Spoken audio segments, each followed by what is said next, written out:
Hey everyone, big day ahead for crypto holders. All right. And this is going to because this is the Trump Liberation Day, right? It's going to be the tariff day. We're going to talk about how the markets are reacting, give you some breaking crypto news. The big headline of the day is what the crypto markets are going to do as we see all of the tariffs and we hit that deadline. I want to break down right now on the channel what exactly is going on in the market. So we're going to talk a little bit. Make sure you guys are all subscribed. We do talk crypto every single day.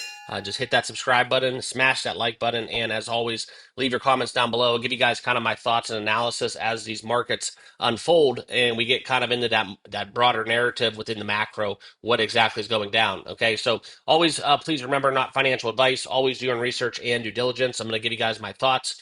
And right now, we're going to talk about how the markets are reacting. Okay. And as we kind of wake up into this Wednesday, it's a red day again. And this is something as we look into the bubbles, you can see kind of where we're at. I think that the uncertainty, I don't want to say it's so much fear, but just uncertainty with the overall market. People are just reluctant to get involved with digital assets. I think that we had a lot of steam running. We talk about kind of what happened and for the Trump meme token to do what it did, and then all of the other cryptos basically having substantial gains over the last 365 days. It's not so much just, hey, what are we doing now? I know we've given back a lot of those profits, and it's not profit unless you sell. But as we look into kind of the narrative, you could talk about all the big ones, right? XRP, Bitcoin was over 100,000. Even Cardano was trading at over $1.20. The list goes on and on. And now we've receded from some of those levels, some of those highs. But as we look at it today, guys, it's been a continuous bloodbath on the charts. And that's something where if you have that long-term trajectory within your crypto holdings, it's not something that alarms me. It's just something that we have to talk about each and every day because it is relevant, okay? Couple other notable things right now. Bitcoin's up, but the rest of the market is down.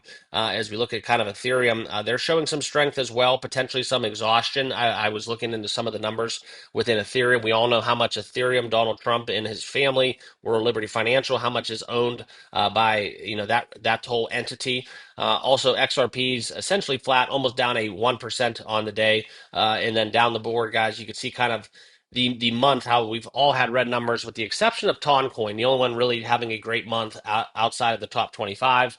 Um, and that's kind of where we're at as it stands. Okay. But what is going to happen, right? Liberation Day. Let's get into some of the numbers. Okay. April 1st, we saw a brief recovery as a lot of dips started to happen once again as we are on the topic of Liberation Day. Okay.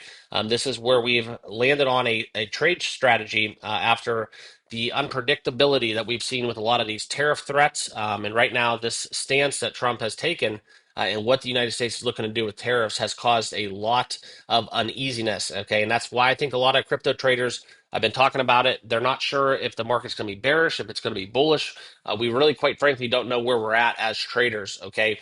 But just even a little bit of clarity has brought some relief. And this is something where we've seen those rallies Tuesday. They all piled up. But now, as we get into April 2nd, little Wednesday kind of sell off, if you will, it could be some hedging as we've seen these reciprocal tariffs seemingly going to be introduced today. We've seen some of the countries that have taken different stances. We've Israel for one, they've canceled their tariffs. They're not going to be doing that. So this is something where all of these punishments or whatever you want to call it that Trump will be imposing on a lot of nations. We'll see if that actually does take place, but this is supposed to be the day. Okay. We saw the overall market cap falling 2.1%. And right now we're sitting at 2.85 trillion, which is something not to balk at. Okay. It is something where I don't want to say I'm happy, but I'm very much at peace with where we're at on the charts, right? We've had a lot of great narratives, a lot of great tailwinds, but we've also had a lot of turbulence along the way. And it's just, unfortunately, when you deal with volatile assets such as cryptocurrency, it's very hard to find your footing and maintain any of these rallies. And that's just kind of my personal opinion. Okay. But as we look at BTC, we can talk about it until we're blue in the face. 84.9 on the chart, the sub 85,000.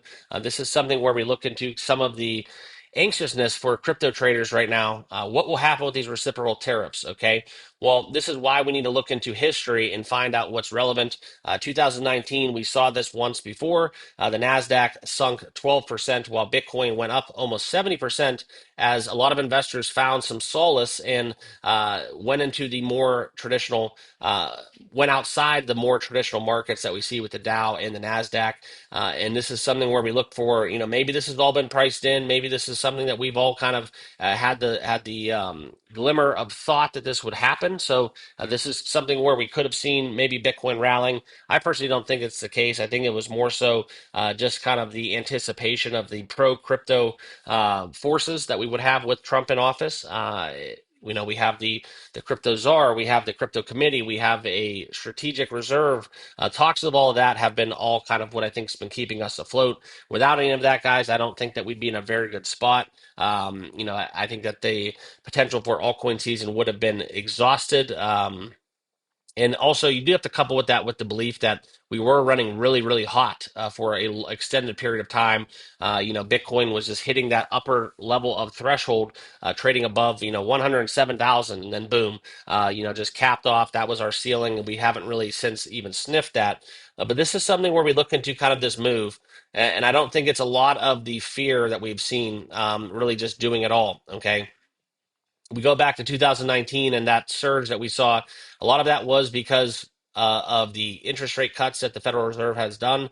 Right now, we're kind of just standing put. We haven't seen that, but that has also kind of lifted a lot of, assets within traditional and non-traditional markets, and that's kind of how we bounced. But now in 2025, this feels very, very similar, but there's a lot of differences we have to talk about. Inflation still running high, which means that we cannot have those cut rates, potential cut rates. And then also we talk about kind of how Bitcoin has the potential to decouple from equities once again. This is something as we get these trade talks. This is where China comes out with their new tariffs. This could be very, very volatile and really have a huge, huge impact on the crypto markets. Okay. Um, and that's kind of where you get into some varying beliefs. Okay, you could talk about Arthur Hayes, the former BitMEX CEO, arguing that this could be something that crypto does exceedingly well in. Talking about the economy slowing, but the also,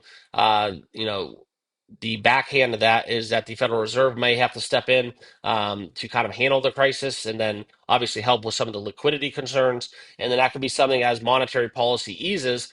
These tariffs could launch crypto into another dimension, and then we could even hit another all-time high for BTC. That's basically the forecast from Arthur Hayes. However, as we talk to some of the bears out there, we all know how Peter Schiff feels about crypto, but this is something where we look into the tariffs really causing a little bit of a crack into the market, and that is something where we could see chaos, and then Bitcoin could see a very, very sharp fall off. Okay, he's always going to be a bear. He's always going to be very pessimistic. So I'm not going to put too much stock into what he has to say. But he does predict Bitcoin could stumble as low as 50,000 or below. Okay, but I probably feel somewhere in the middle. I think that right now we just have to weather the storm. If we're going to be honest with ourselves, this is something where we talk about kind of the narrative.